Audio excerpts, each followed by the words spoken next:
The liar Jace Carter was not a hero, not a soldier, and definitely not an honest man. He was a traitor from Earth who knew how to survive with smooth talk, fake stories, and quick lies. When his small ship crashed on the alien planet called Othrix, he thought it was the end. But soon, he realized it was only the beginning of something strange and dangerous. Othrix looked peaceful. The skies were greenish-blue, the buildings were clean and simple, and the aliens, called Athari, welcomed him with kindness. They looked like tall, glowing beings with soft eyes and smooth silver skin.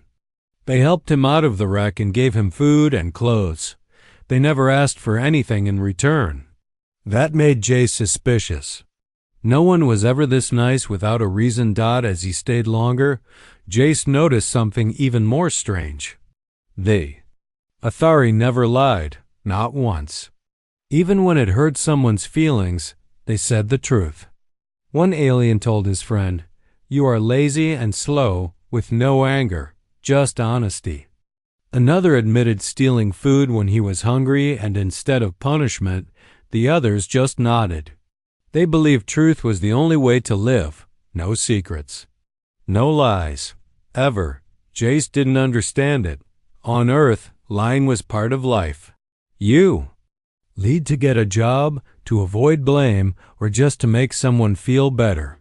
But here, even the children told the truth without fear. The aliens had something in the air, some natural chemical, that made lying impossible. Their bodies rejected it. When they tried to lie, their mouths locked up or they fainted. So they simply stopped trying. But then something unbelievable happened. Jace lied, and nothing happened. He was talking to a small group of Athari when one of them asked him, "Are you a warrior?"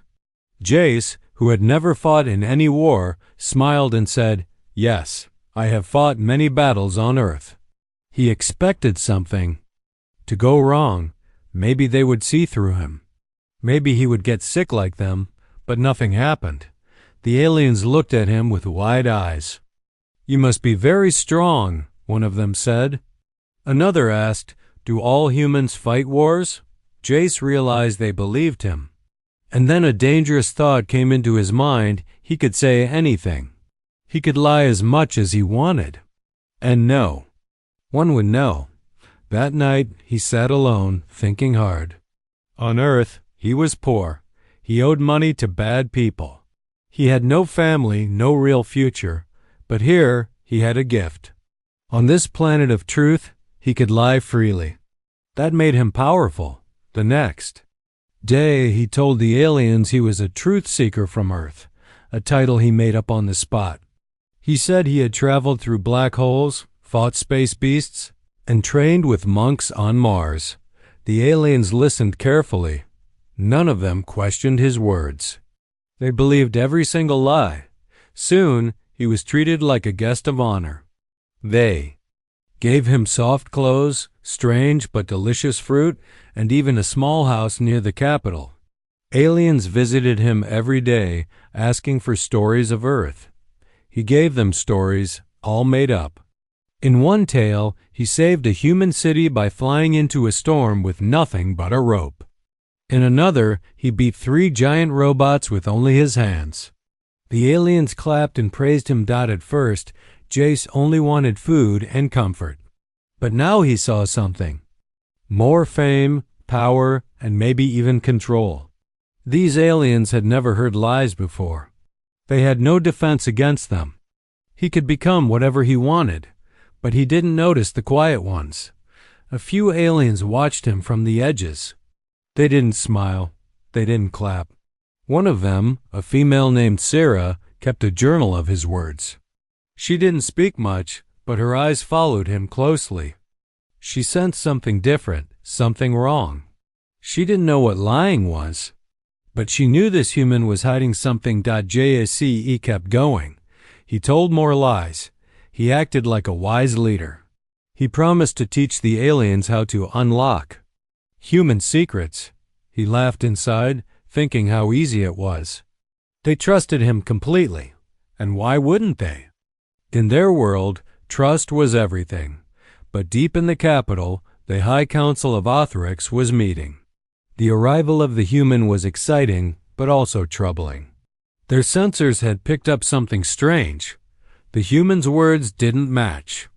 His energy patterns, they called it a truth gap. It had never happened before. A decision was made. The council would continue to observe Jace silently. They needed to understand what he was, and what dangers he might bring. As for Jace, he felt like a king. Rich alien meals, curious alien girls, and no one to stop his words. He thought he had found paradise, but paradise built on lies doesn't last forever, and someone was already planning to break his illusion. His lies bring riches. Jace didn't wake up planning to become rich. But once he saw how easy it was to fool the Othari, he knew this planet was his golden ticket. Every word he said turned into gold. Every story gave him more power. And no one questioned him. They couldn't. They didn't even know what a lie was. He started small. He told them that humans wear shiny metals after battle, so they gave him a medal made of crystal.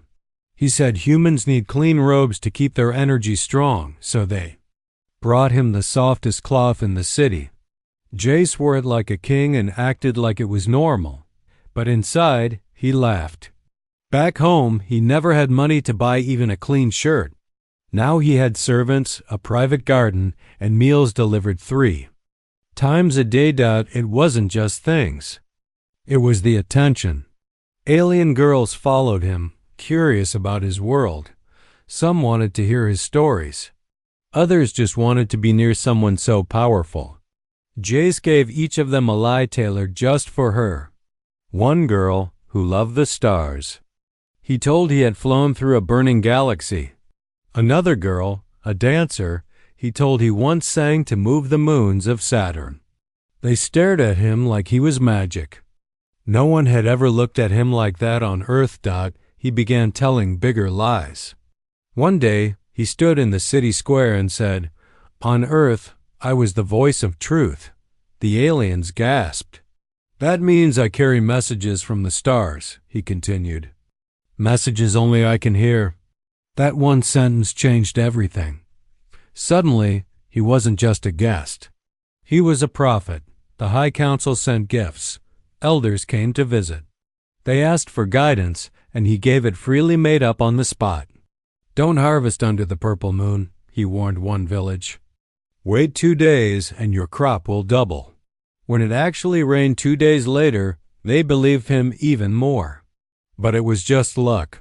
One elder gave him a map of the old sacred places.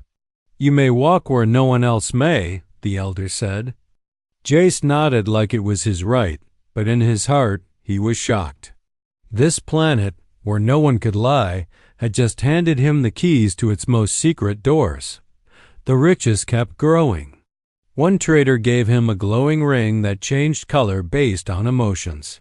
Another gave him a small creature that sang when held. Jace didn't know what most of the items did, but he accepted them all with fake wisdom. "This ring will protect my words," he said.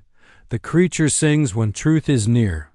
It sounded impressive, and the aliens nodded in awe. The fame became dangerous. More aliens came. Some asked for blessings. Others brought their problems. "My son refuses to work," one alien said. "Should I punish him?" Jace looked serious and replied, "In my world, we teach through silence. Give him no words for 3 days." The alien thanked him deeply. Jace had no idea what he was doing. He made things up as he went along, but every time it worked. Number 1 doubted. Not one. Still, he began to notice something strange. There were whispers. Not from the crowd, but from the corners. A few aliens didn't come to him. They stood back watching. Silent. Sarah was one of them. She still followed him quietly, her journal growing thick with notes. She didn't smile or cheer. She just watched. Jace started hearing a new word in the crowd: change. Some said the human was changing the way they think. Others said the old ways were too slow. A few even asked if lying could be a gift. That scared him a little. If they ever learned to lie, his power would be gone. They would see through him. Everything would fall dot, so he told a new lie, one that was bigger than all before. He said, "I can teach you how to speak like humans. I can show you how to understand not just truth but meaning." He spoke with passion, his arms wide, his face calm. The aliens clapped and nodded. They didn't know what he meant, but they trusted him. The council sent him a message. The idea of learning human speech excites many, it said. We invite you to speak in the Hall of Minds. Jace smiled, but deep inside, something twisted. The Hall of Minds was the center of truth on Othrix. If he stood there and lied, and they still didn't see it, he would become more than a prophet. He would become a god to them, but gods fall too. And someone was already digging for the truth behind his face dot as the sun set over the silver towers of the capital. Jace sat in his rich chair, alien fruits in his hand, 3 girls resting near his feet. He had everything, but he didn't notice. Sarah watching from a nearby roof, eyes sharp, hand holding a small device the council had given her dot. It was built for one purpose, only detecting the impossible. A lie, alien girls, dangerous desires. The more Jace lied, the more the aliens loved him. But something deeper was growing now, something that could not be controlled with fake words or smooth stories. The attention he once enjoyed was turning into something sharper, heavier. Alien girls no longer just admired him from a distance. They started to compete for him. And that competition brought danger. Among the crowd of admirers, one girl stood out. Her name was Vera. She was not like the others. She was the daughter of a noble warrior, born from a bloodline known for honor and strength.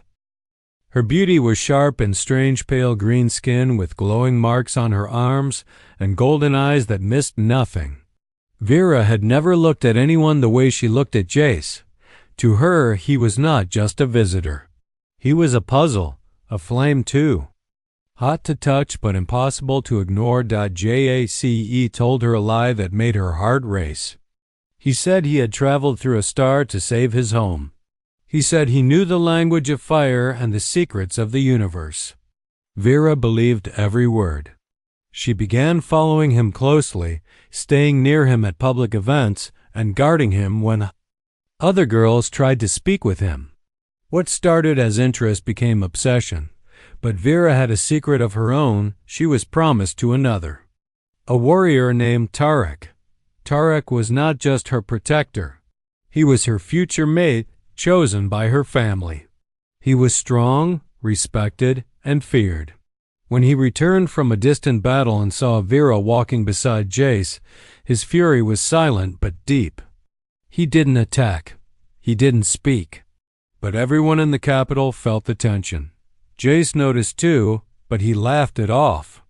He believed he could talk his way out of anything. On Earth, he had lied to criminals and walked away with their money. One jealous alien was nothing. He didn't realize the rules were different here. On Othrix, honor wasn't just tradition, it was survival. While Jace played with stories, another storm was building. Some aliens started asking for more. One traitor came to him and begged, "Please, teach me how to speak like you. I want to feel the power of your words." Another said, "I dreamt I could lie. Is that wrong?" Jace made up a rule. "Lying is not for all," he said. "Only those with strong hearts and quiet minds can hold it. I must choose carefully." That answer satisfied them for now. But behind closed doors, groups started forming. They wanted more than just stories. They wanted the gift Jace seemed to have. Some believed it could free them from pain. Others thought it would bring new power to their people. And a few just wanted to see what it felt like to speak false words. Sarah, the silent watcher, wrote it all down. She followed the changes. She saw the girls fight, the young ones cry for attention, and the leaders start to whisper about the age of human truth. She knew things were getting worse. And she knew it all started with Jace. In the market square, a young alien girl named Rima stood on a platform and shouted, "I am the daughter of Jace the Wise. I carry his voice." She had never met him, but she believed her lie with all her heart. The crowd gasped. Some believed her. Others were shocked. For the first time in their lives, they had seen someone lie and not fall. The council met in secret. "We must not act too fast," one elder said. "But if more lies spread, our world may fall apart." Another elder whispered, "Maybe it is already falling." Tarek finally stepped forward. He went to Jace's home with a gift, a black stone wrapped in silver threads. On Othrix, this was not a gift of peace. It was a challenge, a silent message. Back away from Vera, or prepare for battle. Jace didn't understand the meaning.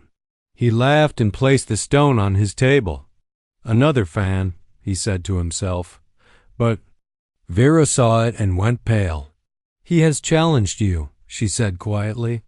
"If you touch me again, he has the right to kill you in front of the crowd." Jace felt fear then. Real fear. Not because of the warrior, but because he finally realized something. His lies had created a world he could not control. He had told stories, but now the stories were alive, walking in the streets, whispering in the homes, burning in people's hearts. He thought he was playing a game, but the game was playing him. The next day, a message came from the council. "You are invited to speak before the Hall of Minds. Your presence is expected." Jace smiled to the crowd. But deep inside, the smile cracked out. For the first time since he arrived, he wondered what would happen if someone finally said, "You are not who you say you are." Asterisk, a lie too big. Jace had lied many times since landing on Othrix. But this time, the lie wasn't about medals or stars or his made-up past. This time, he lied to control fear, and that fear spread like fire. What started as a clever trick turned into something he could not stop. It began with a single sentence. "Earth may send warships if I go missing." He said it during a quiet moment, speaking to a few high-ranking aliens in a private hall. He didn't mean it as a threat. It was just another story to protect himself. But the Athari didn't hear it as a joke. They took it as prophecy. The council met the same night. "If the human disappears," one said, "Earth will attack us." Another asked, "What is a warship?" The fear grew fast. Othrix had not seen war in hundreds of years. They had no weapons strong enough to fight something from the stars. Their peaceful way of life made them soft. Jace's words hit them like thunder. Within days, the cities changed. For the first time in generations, Athari workers began building defenses. Old machines were dug from the ground. Shields were tested. Watchtowers lit up across the skies. The people whispered of an unseen enemy, an enemy from Earth. Jace didn't expect this. He had meant to protect himself from Tarek and the council, not start a planet-wide panic. When he tried to calm them, it only made things worse. "Don't worry," he said.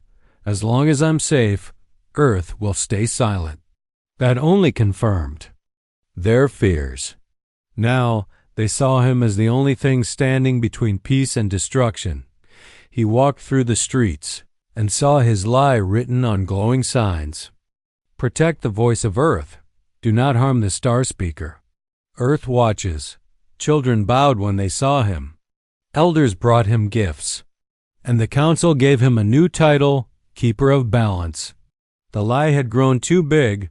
Behind the praise, danger was rising. Some Athari began to hate the human. "Why do we depend on one being?" they asked. "Why must we change for a stranger?" A rebel group formed in the shadows. They called themselves the Clear Voice. Their goal was simple: remove Jace. No, Matter the cost. Sarah, still silent but always watching, tried to warn the council. This lie is not like the others, she said. It grows with fear, and fear spreads faster than truth. But most ignored her. Only one elder listened. He gave her access to old technology, a truth blade long locked away. It could reveal a person's deepest honesty, cutting past all speech. Meanwhile, Jace stood on balconies and gave more speeches. He invented human laws and told stories of Earth's leaders, stories that had never existed. His followers believed every word. Some began to dress like him. Others spoke only the phrases he used. One alien even burned his own tongue, claiming it would bring him closer to the language of lies. But Jace was no longer in control. Even his fake rules had consequences. When he joked that humans punish liars by silence, the council banned public arguments. When he said humans only eat red fruits during war, the market banned red fruits. The culture of Othrix bent around every word he spoke. Then came the worst moment. During a celebration, a small alien child walked onto the main stage and shouted, "My father says Earth will destroy us if Jace is not obeyed." The crowd fell silent. Jace froze. He hadn't said that, not exactly, but now his own lies were coming back from others. He tried to laugh, to change the subject. But the mood had already shifted. That night, the clear voice attacked one of the defense centers, burning it down. A message was left behind. Let the liar fall before the truth burns. The council could no longer ignore the danger. They summoned Jace for a special meeting, not a public event, not a celebration, a private judgment. Sarah stood at the edge of the council chamber as the doors closed. She held the truth blade in her hands, and Jace? He sat in silence, for the first time unsure of what to say. The lie that protected him had turned into a wall closing in. And on the other side of that wall, the truth was waiting. Asterisk, the council moves Ingis had always known when to run. Back on Earth, lies helped him escape trouble. But here on Othrix, his lies had built a throne, and now that throne was shaking. The alien High Council had finally acted. The guards didn't come with weapons. They came with silence. And that silence was more frightening than any blade. He was escorted to the ancient Hall of Balance, where the authority decided the fate of their kind. The room was made of glowing stone, with symbols carved from 1,000 years of peaceful rule. Only truth had ever been spoken here. Until now, the council's faces were calm, but their minds were storming. They had watched the city change under Jace's words. Families had broken apart. Shops had closed. Fears of Earth's warships haunted every home. And now rebellion was rising. All because of one human who had spoken the impossible a lie. Jace tried to smile. "I'm here to help," he said. "There's nothing to fear if you listen to me." An elder raised his hand. "We have listened long enough." They placed him in the center of the room on a round stone that glowed dimly. This was no ordinary place. It was a truth circle. When a person stood there, every word they spoke would show light or shadow. Truth glowed white, lies bled black. For centuries, the test had never failed. But no human had ever stood inside it before. Jace didn't panic. He thought he could bluff his way through. He'd done it 100 times. But when the floor under him pulsed and the air grew cold, he felt something new, his heart racing in a way he couldn't control. One elder asked, "Are you the voice of Earth?" "Yes," Jace said. The circle stayed white. Another asked, "Did Earth truly send you as a leader?" "Yes," he answered quickly. The circle dimmed. For a moment, a thin shadow spread through the light. Gasps filled the hall. The third question came from Sarah. She stepped forward, holding the truth blade in her hand. "Did you lie when you spoke of Earth's warships?" Jace looked around. His mind spun.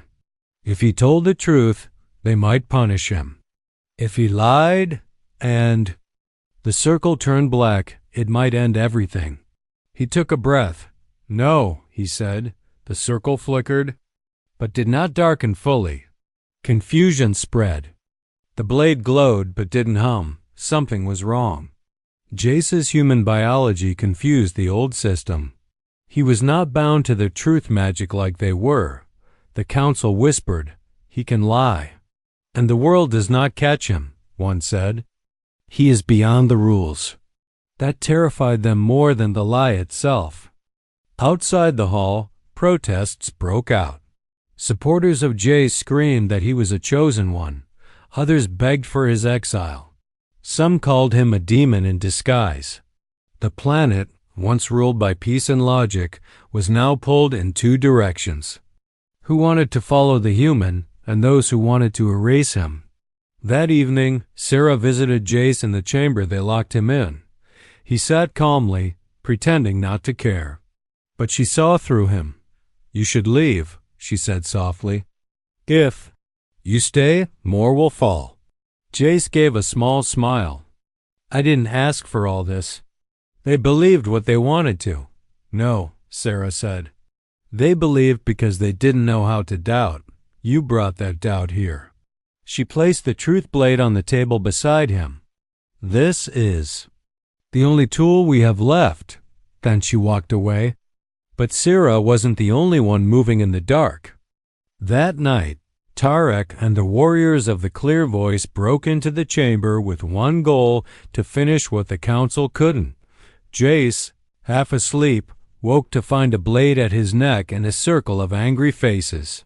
"You poisoned our people," Tarek said.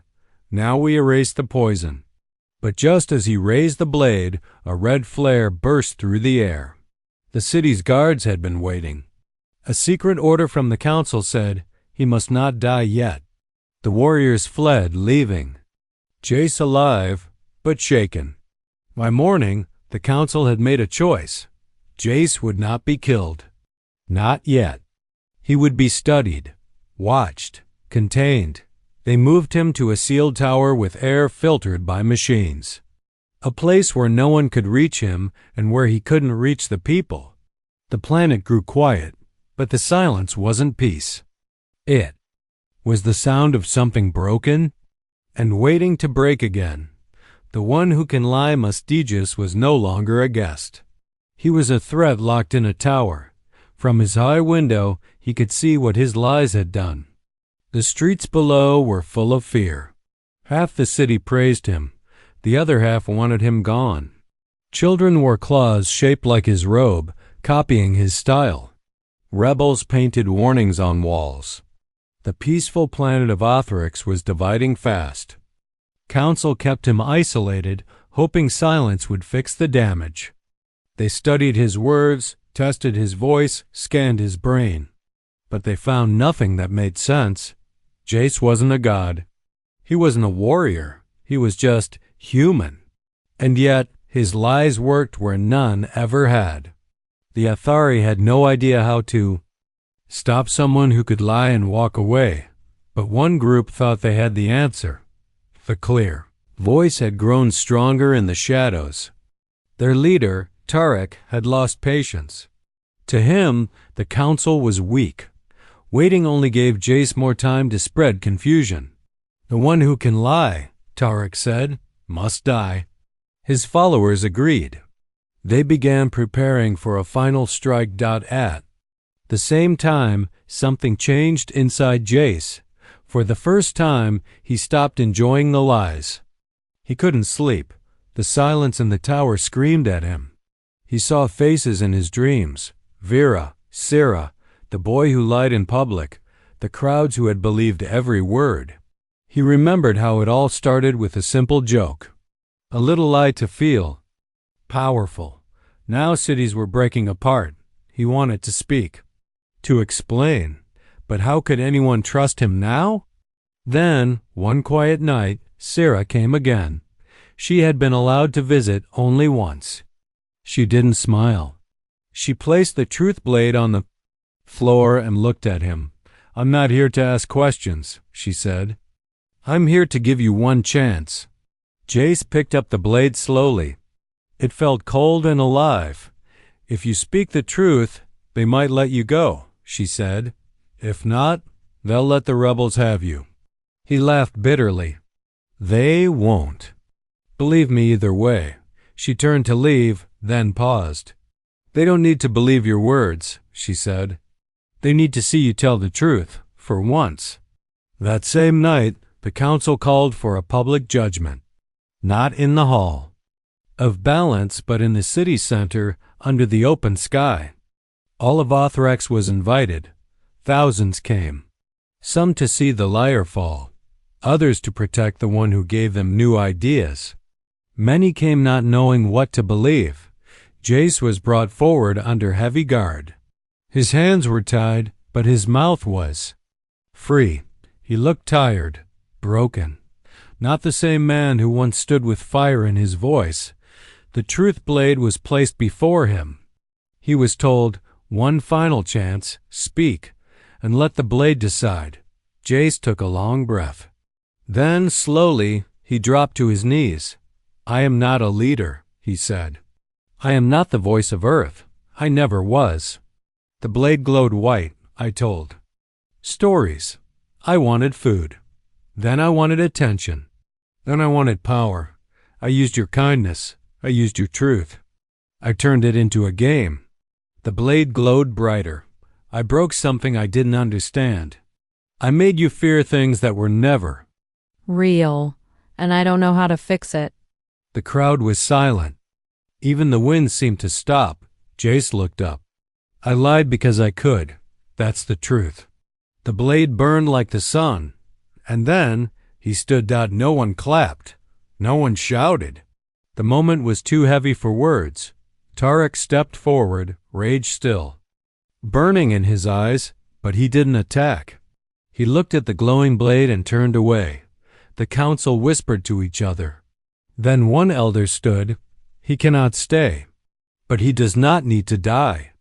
They exiled him that same day. A small ship was prepared, set to land on an empty moon where nothing lived and no one lied, because no one spoke. It would be his prison and his freedom, a place where his voice would echo only to himself. Jay stepped into the ship without resistance. He looked back once. Sarah stood far away, watching. She didn't wave, he nodded. Just once. Then the door closed. And for the first time, the planet of Othrex was still. Truth breaks the liar. The moon had no name. It didn't need one. It was cold, empty, silent. A place forgotten by time and untouched by life. This is where they sent him.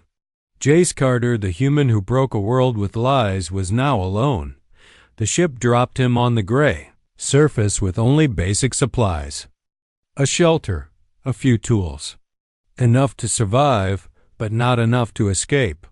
There were no stars visible from here, only thick clouds above. It was the perfect prison for a man who used words to control others, because here, there was no one to hear. Him speak. Days passed, then weeks. Jace stopped keeping count. There were no stories to tell, no ears to fool, no eyes to impress. His voice became a whisper in his own mind. At first, he talked to himself, hoping to stay sane. But after a while, even his own lies felt empty. What good were words when truth had burned them all? He thought. Often about the people he met, Sarah's calm eyes, Vera's dangerous love, the boy who lied after hearing him speak. He remembered the way the crowd stared as he told the truth at last. And he wondered, would they ever truly forgive him? Could a world built on honesty ever forget its first taste of deception? One morning, the silence broke. It wasn't a sound, but a blinking light on the edge of his shelter. A message pod had landed. Carefully, Jace opened it, expecting a warning or a final goodbye. Instead, there was a small recording. A single message from Sarah. She stood in the same city square where he once stood. But now, the city had changed. Her voice was quiet but clear. "Our world is healing," she said. "Some still speak your name with anger, others with strange respect. But we've learned something. The truth must be chosen, not forced. And lies, though dangerous, taught us to think." She paused, then added, "Your story will be remembered. Not as a legend, not as a curse, but as a lesson." Then the screen went black. Jace sat down on the cold floor. For the first time in a long time, he cried not from fear or pain, but from something deeper. Understanding, regret, maybe even peace. He didn't ask to be remembered. He didn't want to return. But he finally understood what his lies had cost and what his final truth had given. That night, he looked up through the dome above his shelter. For the first time since he landed, the clouds above cleared. Stars appeared. Jay smiled, small and tired. Maybe that was enough. Maybe truth had finally found him too.